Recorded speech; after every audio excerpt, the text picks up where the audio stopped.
माटी का पुतरा कैसे नचत है, देखे देखे सुने बोले दौड़ियो फिरत है। माटी का पुतरा कैसे नचत है। ये हम सब जो जीव है 5 तत्व से बने हैं, सब लोग जानते हैं। और सत्संग के माध्यम से हम अपने विकारों को दूर करने के लिए सत्संग में आते हैं। जो हमारे मन पर मैल चढ़ जाता है उसको सत्संग के द्वारा धुल का कार्य संत लोग करते हैं। जिस प्रकार से कपड़ा गंदा हो जाता है, बुरा लगने लगता है, ठीक उसी प्रकार हमारी आत्मा पर जो ग्रहण लग जाता है विकारों का, संतों के द्वारा वो ग्रहण उनके मुखारबिंद से बताई गई बातों से दूर होगा। जैसे कि बंद परम पूज्य सब कुछ दबा रहे बता रहे हैं, माटी का पुतला कैसे नचत है, देखे देखे सुने बोले दौड़ियो फिरत है। माटी का पुतला कैसे नचत है। अगली वक्तृता, जब कछु पावे तब गर्व करत है, माया गई तो रोन लगत है। आप सब लोग जानते हैं आपकी जेब से अगर 20 रुपए 50 रुपए 100 रुपए 1000 रुपए निकल जाए तो आप रोने के लिए तैयार होता है, दुख होता है। वहीं पर अगर आपको कहीं से अपार घर मिल जाए तो आप भरोसे के मारे समाओगे नहीं, नाचोगे गाओगे, मुझे ये मिला, मुझे वो मिला, महाराज भुगतान कर रहे हैं। इसी बात के द्वारा कि हमें अगर कुछ मिल जाए तो हमें उसकी अपार खुशी नहीं होनी चाहिए, और अगर हमसे कुछ हो जाए तो हमें उसका भी गम नहीं होना चाहिए। क्यों कि आप कुछ भी अपने साथ लेकर नहीं आए थे। जब इस संसार में आपने वो कार्य किया, कार्य करने के बदले आपको संपत्ति मिली, धन मिला, यश मिला, वैभव मिला, तो हम इसलिए इसका अपमान करते हैं। क्यों करते हैं? नहीं करना चाहिए।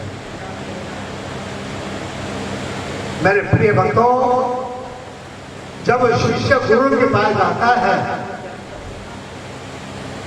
तब गुरु को सब कुछ अर्पण कर देता है, तन मन धन। तो शिष्य के पास क्या रह जाता है? परंतु गुरु को न धन की आवश्यकता है न उसके धन की आवश्यकता है। अगर आवश्यकता है वो अपने सेवक के मन की आवश्यकता है। मन से गुरु के साथ लग जाए उसका कल्याण है। जैसे महापुरुषों ने बताया कि जिसके लग जाओ जा पार, शब्द तलवार है भाई। ये शब्द जो गुरु मंत्र गुरु महाराज अपने शिष्य को बख्शीश करते हैं, ये उसके कल्याण का विषय है। अगर सेवक चिंतन ही ना करे, भजन ही ना करे, सुमरन ही ना करे और विकारों में लिप्त हो जाए तो उसका मार्ग बदल जाएगा।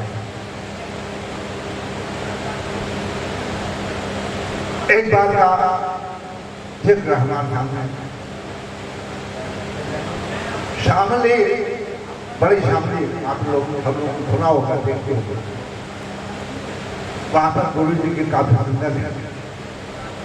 जब हम वहां पर पहुंचे, वहां संगत इकट्ठा हो गई और उन्होंने कहा, महाराज जी,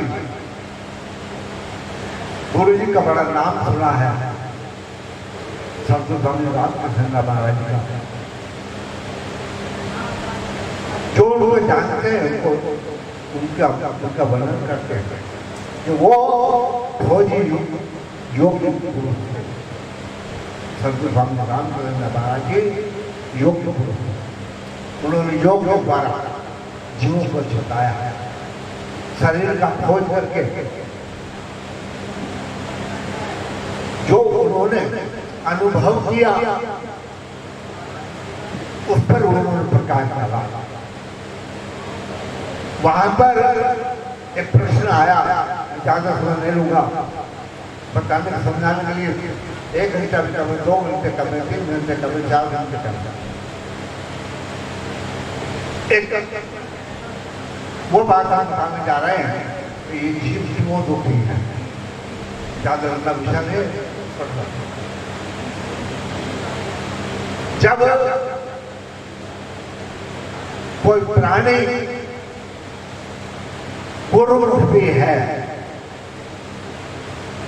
उसकी संतान भी है, उसके पास धन भी है, कोठी बंगलाकार सब कुछ है, परंतु वो जीव दुखी क्यों है?